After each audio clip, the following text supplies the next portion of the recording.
అలసిన వానికి ఊరడించు మాటలు. సహోదరుడు భక్తి సింగ్ గారి పరిచర్య నుండి సేకరించిన అనుదిన ధ్యానములు. మే 31.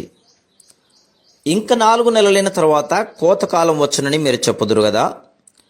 ఇదిగో మీ కనులెత్తి పొలములను చూడుడి, అవి ఇప్పుడే తెల్లవారి కోతకు వచ్చి ఉన్నవి. యోహాను సువార్త 4:35.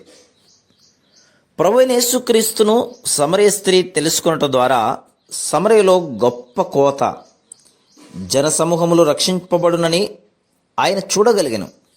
ఆయన కనులు సమస్తమును చూడగలుగును. ఆయన మన సృష్టికర్త, మన సమస్తమును ఎరిగినవాడు. ఆయన సర్వశక్తిమంతుడు. తన గొప్ప ప్రేమతో మనలను ఆహ్వానించుచున్నాడు.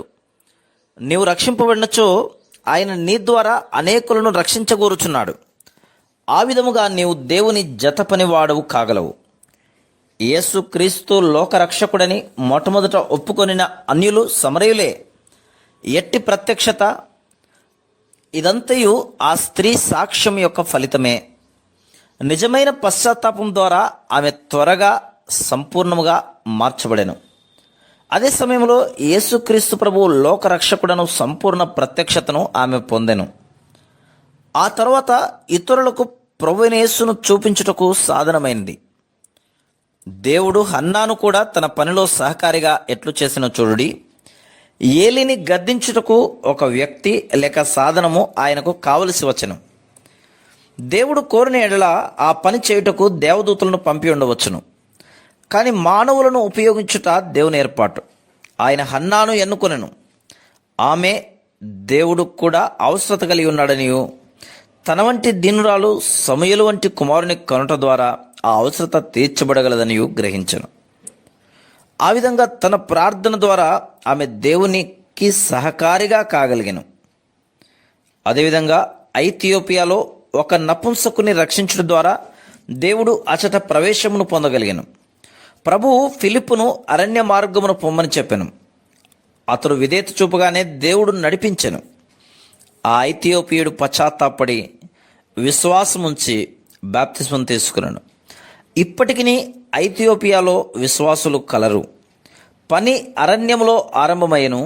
ఫిలిప్పు దేవుని జతపనివాడు. లుదియా కూడా దేవుని పనిలో సహకారిగా అయింది. అపొస్తలుల కార్యములు 16:14-15 వచనములు. ఆమె ద్వారా ఐరోపాలోనికి స్వార్థ తీసుకుని పోబడింది. ఐరోపాలోని ఫిలిప్పి పట్టణంలో ఆమె ఇంటిలోనే మొట్టమొదటి సంఘము స్థాపించబడెను. కొన్ని సంవత్సరముల తర్వాత చాలామంది విశ్వాసులను మనం ఫిలిప్పీలో కనుగొనగలం. ఫిలిప్పి 1:1. అంతేగాక స్వల్పకాలంలోనే వారు పెద్దలు, పరిచారకులను కలిగి ఉండేది. మరియు వారు దేవుని పనికి ఔదార్యముగా ఇచ్చుటకు నేర్చుకునేది. ఫిలిప్పి 4:15-16 వచనములు. లుదియా పౌలును అతని వారందరినీ సంతోషముగా ఆహ్వానించి తన ఇంట చేర్చుకొనెను. ఫిలిప్పీలోని అనేకులకు ఆమె జీవితం మాదిరికరంగా, ఉత్తేజకరంగా ఉండెను. ఫిలిప్పీలోని సంఘము చాలా బలమైనదిగా నుండి ధైర్యవంతులైన సాక్షులను కలిగి ఉండెను. ఆ ప్రాంతమంతటిలో అనేక సంఘములు స్థాపించబడెను. ఆ విధంగా లుదియా కూడా దేవుని పనిలో సహకారిగా కాగలిగాను. నీవెవరివైనను సరే దేవుడి నిన్ను తన పాలిభాగస్తునిగా, జతపనివానిగా ఉండవలనని కోరుచున్నాడు. నీ విధేయత ద్వారా ఇంకనూ అనేకులు తన రాజ్యంలోనికి రావాలని కోరుచున్నాడు. నీవు చిన్నవాడవై ఉండవచ్చు, కానీ ఆయన సంఘమును కట్టుటలో నీకు కూడా భాగమున్నదని జ్ఞాపకం ఉంచుకును. చాలా ద్వారములు తెరవబడి ఉన్నవి. ఎన్ని బలహీనతలున్నను మనం విధేయత చూపుటకు ఇష్టపడి పరలోక దర్శనమునకు నమ్మకముగా ఉండొచ్చో దేవుడు మనల్ని అందరినీ ఉపయోగించుకొనగలడు. Praise the lord.